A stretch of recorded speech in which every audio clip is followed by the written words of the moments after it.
السلام عليكم. طبعا كلنا عندنا السراير القديمه اللي محتاجه تتجدد، ولو بعناها مش هتجيب فلوس، ولو اشترينا جديد بحكم ان انا عندي جديد طبعا السعر هيكون عالي جدا.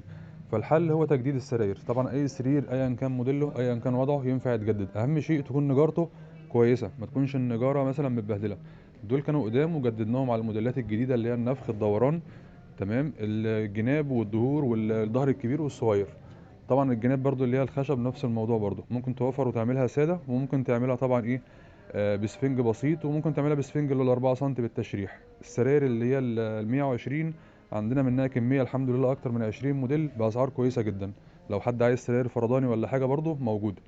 وده الظهر الصغير بعد ما تجدد. طبعا لو انت عندك سرير، عندك غرفه نوم، ايا كان الشغل اللي عايز يتجدد هتبعت لنا على الواتس على رقمنا. هقول لك بالظبط تكلفته كام ونقله وكل حاجه. يعني انت هتكلمنا احنا مطالبين بالنقل بالتوصيل وترجعها تاني وننصبها، وكل شيء موجود عندنا. وده سرير تاني برضو كان قديم، دهنا الكومودينو بتاعه، دهنا الدولاب بتاعه، وعملنا السرير الظهر بتاعه تشريح. دي طبعا الغرفه الكامله اللي انتوا شفتوها متجدده في الكامل، كانت غرفه ابلكار تمام، وكلها فتح وقفل اتحولت لجرار. دي برضو غرفه من الغرف اللي احنا جددناها تجديد في الكامل، الفيديو بتاعها موجود على القناه، اتفرجوا عليه. دي الغرفه بعد ما اتجددت اتغير الدولاب بتاعها واتغير السرير، ترش الكومودينو، زودنا شغل التشريح فيها. فموجود عندك في القناة أكتر من 1200 فيديو لشغلنا. اتفرج على الشغل، اختار الموديل، صور الشغل اللي عند حضرتك، ابعته لنا، هنقول لك بالظبط التكلفة كام.